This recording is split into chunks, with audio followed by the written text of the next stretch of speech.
முஸ்லிம் இணைந்து பங்கேற்று நடத்திய சந்தன பூசும் விழா மத நல்லிணக்கத்திற்கு எடுத்துக்காட்டு. கோடை காலத்தில் ஏற்படும் கொள்ளை நோய்களை தடுக்கும் வகையில் 151வது ஆண்டாக தொடரும் வினோதம். நாமக்கல் மாவட்டத்தில் 151 ஆண்டுகள் பழமை வாய்ந்த இந்து முஸ்லிம் மத நல்லிணக்கணம் வெகு சிறப்பாக நடைபெற்றது. நாமக்கல் மாவட்டம் குருசாமிபாளையம் கிராமத்தில் ஆண்டுதோறும் நடைபெறும் சிவசுப்பிரமணியர் கோவிலின் பங்குனி திருவிழா இந்துக்கள் முஸ்லிம்கள் மத நல்லிணக்கத்திற்கு உதாரணமாக திகழ்கின்றது. இதனை அடுத்து இரு மதத்தினரும் இணைந்து ஆண்டுதோறும் நடத்தும் சந்தனம் பூசும் நிகழ்ச்சி அனைவரின் வரவேற்பினை பெற்றது. ராசிபுரம் அருகே உள்ள குருசாமிபாளையம் நெசவாளர்கள் விசைத்தறியாளர்கள் அதிகம் நிறைந்த பகுதி. இப்பகுதியில் உள்ள ஸ்ரீ சுப்பிரமணியர் கோவிலின் பங்குனி உத்தர தேர் திருவிழாவில் ஆண்டுதோறும் பங்குனி மாதம் நடைபெறும்.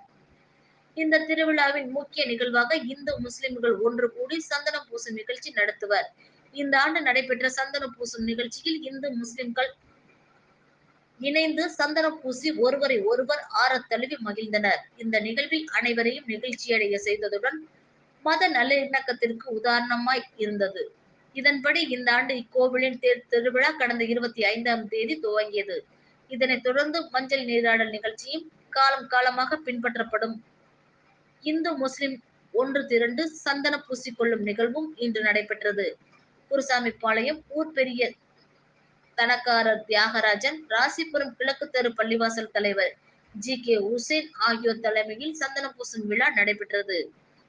ஊரின் மைய பகுதியில் அமைந்துள்ள மரத்தில் இந்துக்கள் மற்றும் முஸ்லிம் பெருமக்கள் ஒன்றாக இணைந்து கொடி மரத்தில் வெள்ளை கொடியை ஏற்றி எல்லோரும் நலமாக இருக்க துவா ஓதி பிரார்த்தனை செய்தனர். இதனை அடுத்து இரு தரப்பு மக்களும் ஒருவருக்கு ஒருவர் ஆற தழுவி சந்தனம் பூசிக்கொண்டதுடன் வீடுகள் தோறும் சென்று கதவுகளில் சந்தனம் பூசினர். இந்நிகழ்ச்சியில் இந்து முஸ்லிம் இரு தரப்பினரும் இணைந்து சந்தனம் பூசி ஒருவரை ஒருவர் ஆற தழுவி மகிழ்ந்தனர். இந்த நிகழ்வு அனைவரையும் நிகழ்ச்சியடை செய்ததுடன் மத நல்லிணக்கத்திற்கு உதாரணமாய் இருந்தது.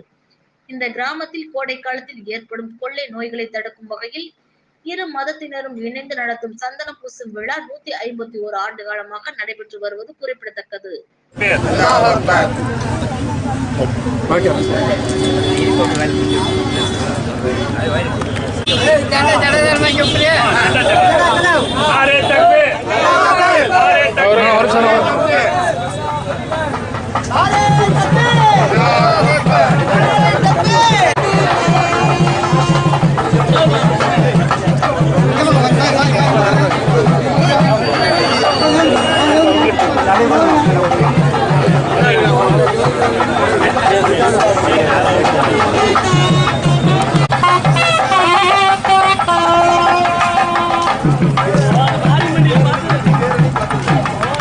நகர மக்கள், செங்குந்தர் மகாஜன நகர மக்களுக்கும் ராசிபுரம் கிழக்கு தெரு சுன்னத் ஜமாத் சேர்ந்த ஜமாத்தார்கள் அனைவரும் சேர்ந்து மேற்படி குருசாம்பாளையத்திற்கு 151ஆம் ஆண்டாக வந்திருந்து மேற்படி விழாவினை சிறப்பித்து கொடுக்க வேண்டிக் கொண்டதின் பேரில் நாங்கள் வந்து மேற்படி சந்தனக்கூடு விழாவை நல்ல முறையில் செய்து கொடுத்து கொள்ளோம்.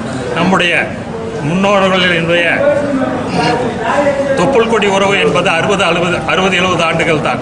ஆனால் எங்களுடைய உறவு என்பது 151 ஆண்டு காலமாக நீண்டு கொண்டிருக்கிறது. அந்த இதுதான் சமுதாயத்தினுடைய மத நல்லிணக்கத்திற்கு ஒரு நல்ல எடுத்துக்காட்டாக தமிழ்நாட்டிற்கு விளங்க வேண்டும் என்றும் இந்தியா முழுவதும் இது பரவ வேண்டும் என்றும் எங்களுடைய கிழக்கு தெரு சுன்னத் ஜமாத் சார்பாக வேண்டி கேட்டுக்கொள்கிறோம்.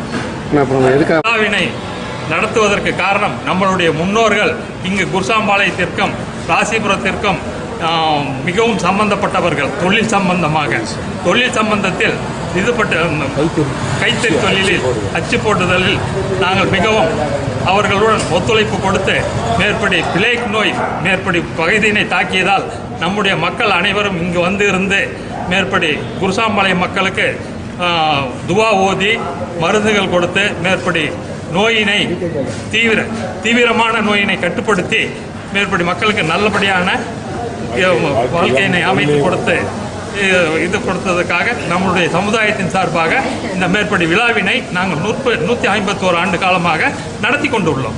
மேற்படி விழா வருங்காலங்களிலும் இனி சிறப்பாக நடத்தி கொடுப்பதற்கு மேற்படி சமுதாயத்தை சேர்ந்த மக்களும் நம் சமுதாயத்தை சேர்ந்த மக்களும் ஒத்துழைப்பு கொடுப்போம் என்பதை நன்றியுடன் கூறிக்கொள்கிறோம். DK உசேன், முத்தவள்ளி, ராசிபுரம் கிழக்கு தெரு சுன்னத் ஜமாத். கடந்த 151 ஆண்டுகளுக்கு முன்னாக எங்கள் ஊரில் நெசவு தொழில் மிகவும் நலிவடைந்து பிளேக் நோய் ஏற்பட்டு மிகவும் சிரமப்பட்டோம். அப்பொழுது இந்த சமுதாயத்தை சேர்ந்தவர்கள் எங்கள் ஊருக்கு வந்து தொழிலாளம் செய்து மருந்துகள் கொடுத்து எங்களை காப்பாற்றி எங்கள் தொழிலுக்கு வாழ்வாதாரம் கொடுத்தார்கள்.